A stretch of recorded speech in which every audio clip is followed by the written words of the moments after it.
O assunto de hoje, livros. Dando continuidade ao episódio de ontem, eu estou trazendo aqui por que Mateus escreveu o que escreveu. Ele queria apenas contar a história de Jesus? Não, tinha um objetivo central. Eu falei disso na aula de ontem. Se você não assistiu, volta lá, assista. E eu vou continuar o raciocínio na aula de hoje. Eu quero pegar esse exemplo do livro de Mateus, te entregar um passo a passo, conceitos para que você escreva o seu livro. E o primeiro é, você precisa de um grande objetivo forte. Tem que ter um motivo, tem que ter um porquê. Não pode ser só, que eu quero vender livro, porque eu quero dizer às pessoas que eu sou autor, escritor. Esquece isso. O seu livro precisa ter um objetivo, a sua mensagem precisa ter um objetivo. Sabe por quê? Porque se você não tiver um objetivo, você desiste no meio do caminho. Porque vai surgir qualquer outra coisa mais brilhante, mais empolgante, mais envolvente. Você deixa de lado, porque o seu objetivo não é forte, porque o seu propósito é desconhecido, e começa a fazer qualquer outra coisa. Aí depois muda de novo, muda de novo, muda de novo. Mateus jamais desistiria de escrever o livro que ele escreveu. Porque ele acompanhou Jesus, ele tinha a habilidade de registrar, falei disso ontem, começou a registrar a história. Antes ele registrava para o Império Romano os impostos que eram recolhidos em Cafarnaum, na região da Galileia. Quando ele começa a caminhar com Jesus, ele passa a registrar a história, os discursos, a vida, a ressurreição de Cristo.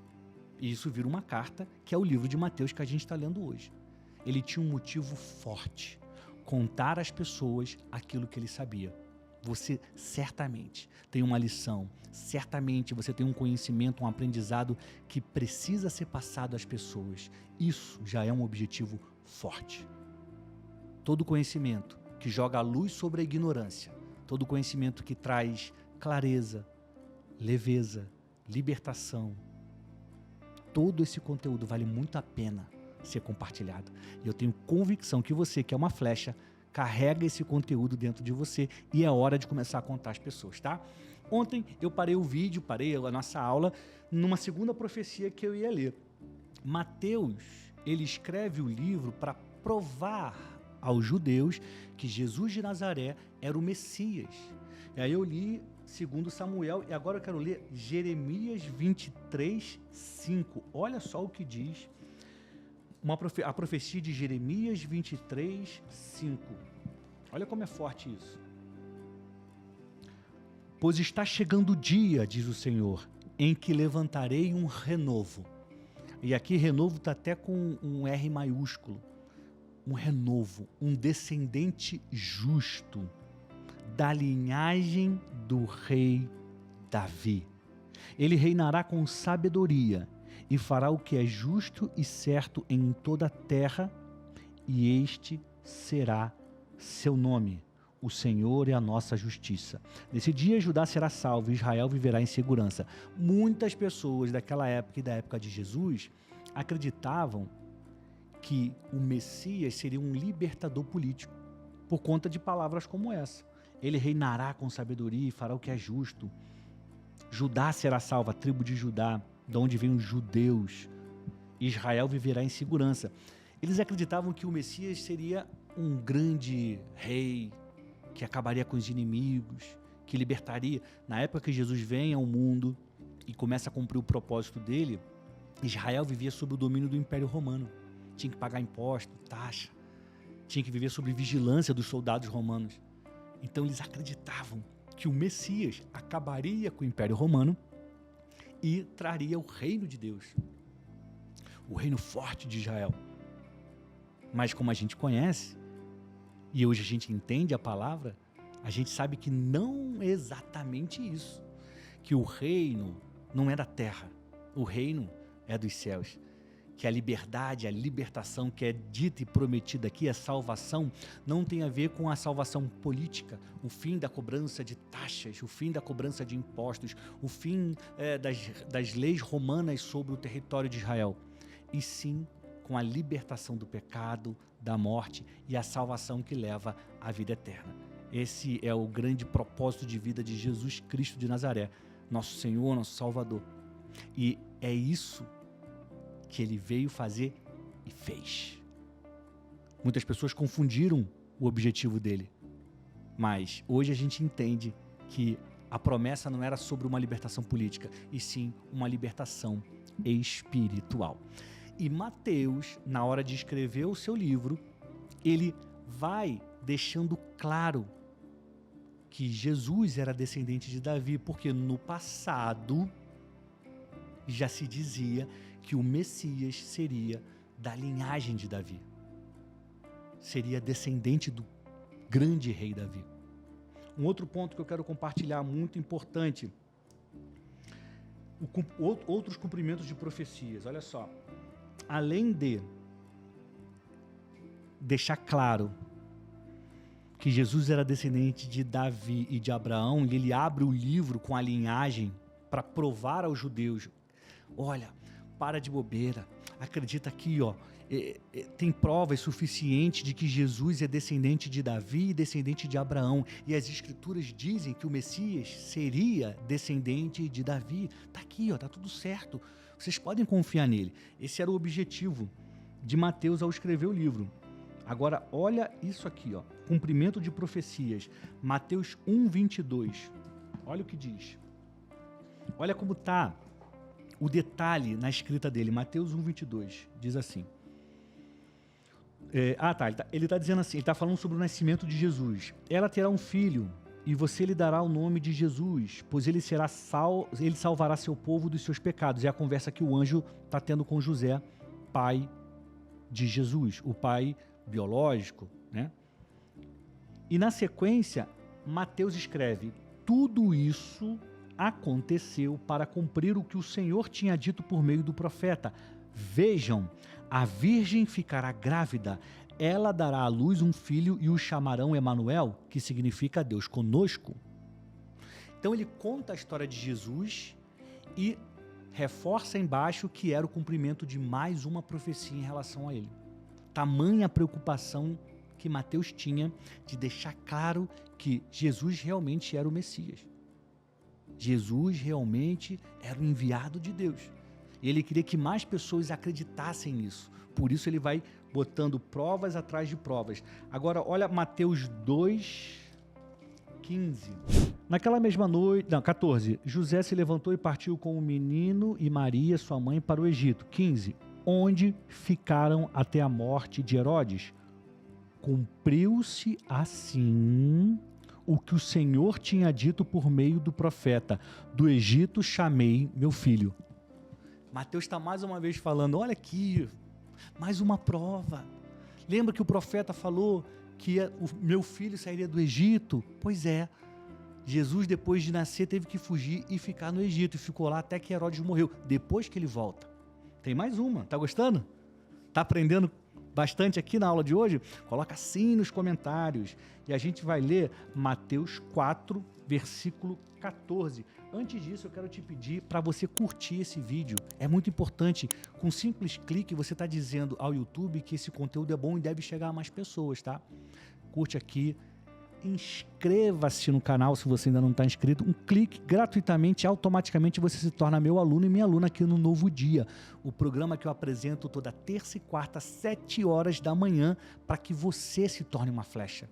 Tem direção, tem caminho, tem palavra, sabe para onde está indo. Flecha não para no meio do caminho, flecha não dá ré, flecha só para no alvo. Aliás, depois do Elon Musk, foguete dá ré, flecha não, flecha só para no alvo. Mateus 4, versículo 14.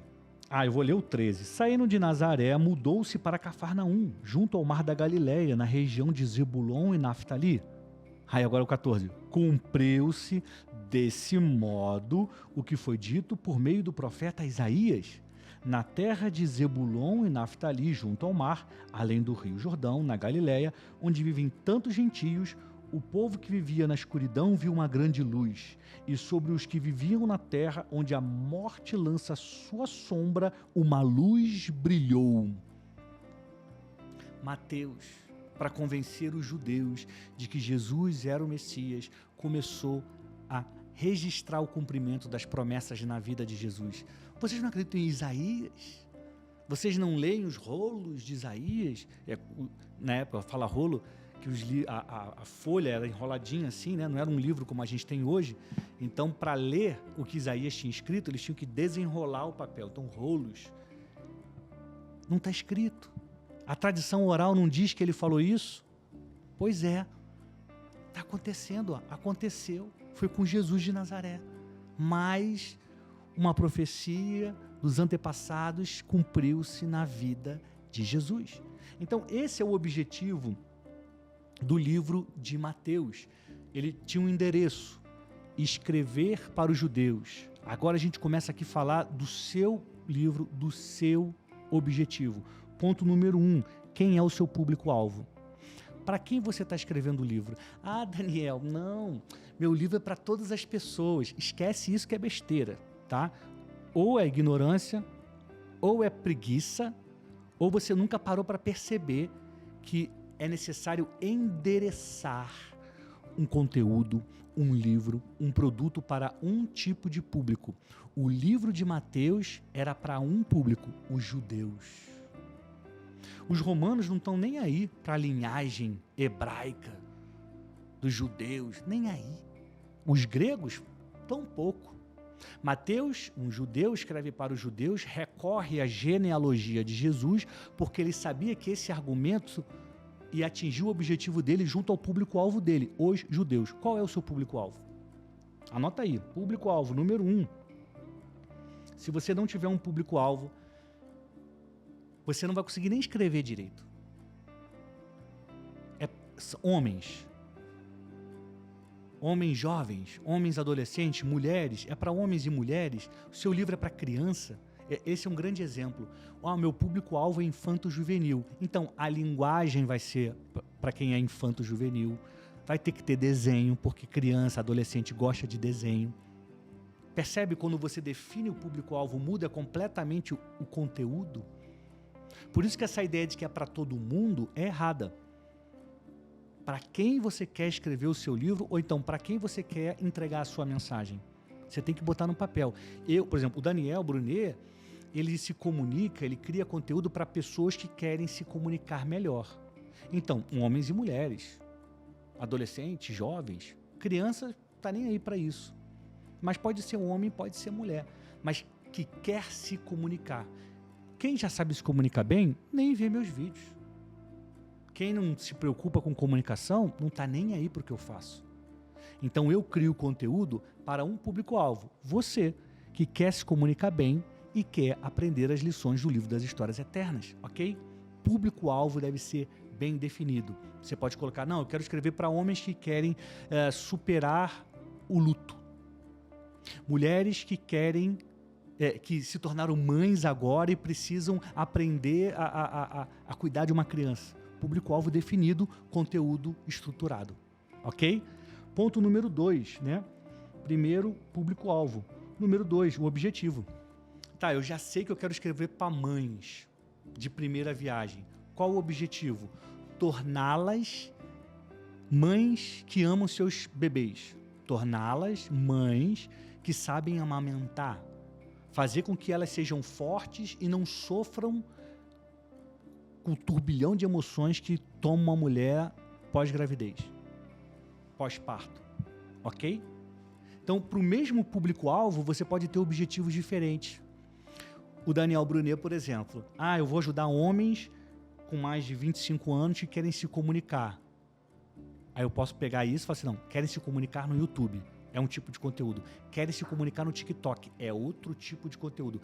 Querem se comunicar por meio de livros. É outro tipo de conteúdo. Então, depois que você definiu o público-alvo, você tem que definir o seu objetivo. Qual é o objetivo? Ensinar isso. Transmitir essa ideia. Ok? Tá fazendo sentido? Então, curta o vídeo e deixe um comentário. Daniel, tô gostando. Então, muito bom. Eu sempre gosto de ouvir a opinião de vocês, tá?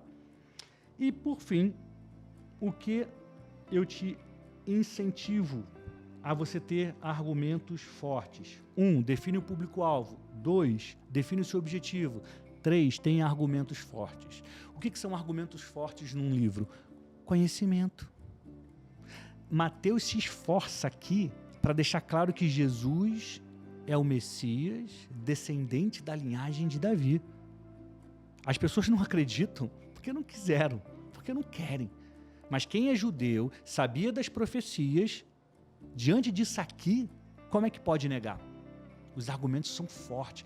Óbvio, aqui tem uma questão espiritual, aqui tem muitas coisas envolvidas, né? E que às vezes dificultam que as pessoas queiram acreditar naquilo, possam acreditar, tá bom? Mas a gente pega aqui o esforço de Mateus e traz para o nosso mundo de hoje para escrever o nosso livro, para fazer o nosso conteúdo. Argumentos fortes. Para Mateus escrever a carta que ele escreveu, ele precisou pesquisar. Mas Jesus, seu pai José, sua mãe Maria, e o avô, e a avó. E outra coisa, Mateus escreve o livro muito depois da morte de Jesus. Então ele teve que perguntar a algumas pessoas. Ele teve que perguntar a Maria, mas como é que é a sua linha? Mas como é que, de onde que veio? Ele teve que fazer pesquisa. Quanto mais pesquisa você fizer, mais capacidade de ter bons argumentos você terá. Então, fazer um livro, primeiro que o livro é uma obra que permanece. Fazer um livro não é uma coisa da noite para o dia, que se faz de qualquer jeito, que se faz da empolgação.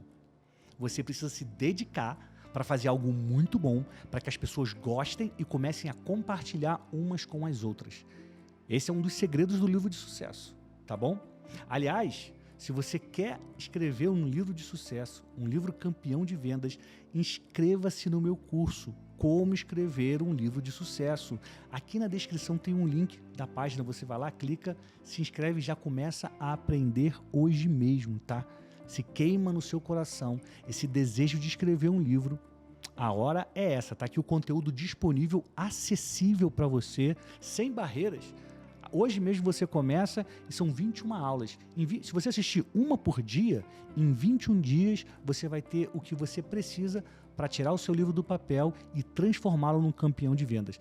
Lá eu falo dos textos que mais funcionam, eu falo de estrutura dos capítulos, eu falo também de estratégia de venda. Será que vale a pena vender por editora ou de forma independente? Tá tudo isso lá no curso. Faça a sua inscrição agora mesmo e vem se tornar meu aluno no curso Como Escrever um Livro de Sucesso, ok? Por fim, público-alvo, objetivo, argumentos fortes. As pesquisas, conhecimento, conversas, livros que você vai ler vão te ajudar a formatar os argumentos para quê? Para provar que o que você fala é real, é efetivo e traz resultado. É para isso. Mateus usou argumentos fortes para provar que Jesus era o Messias, descendente da linhagem de Davi.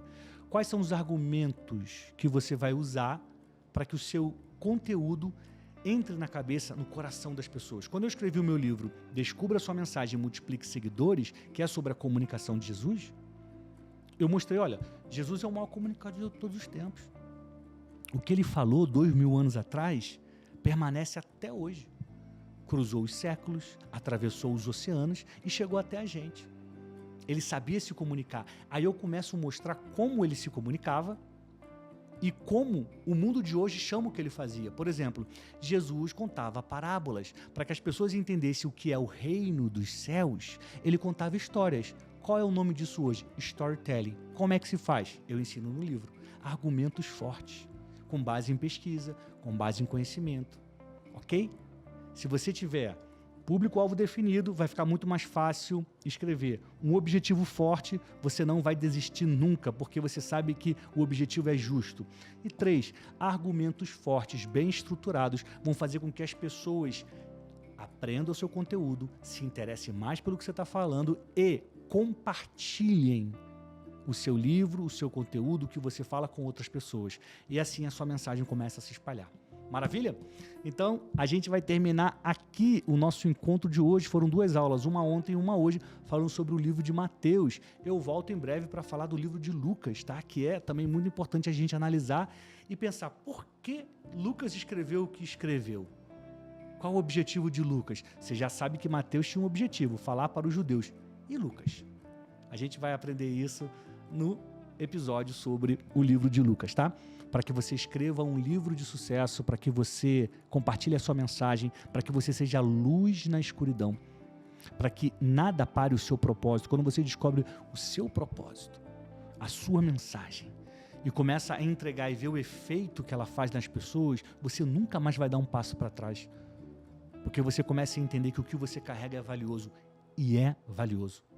Eu te convido todos os dias a ser uma flecha, a prosseguir em direção ao alvo, compartilhando a mensagem que leva a luz onde há escuridão, amor onde há ódio, esperança onde há medo.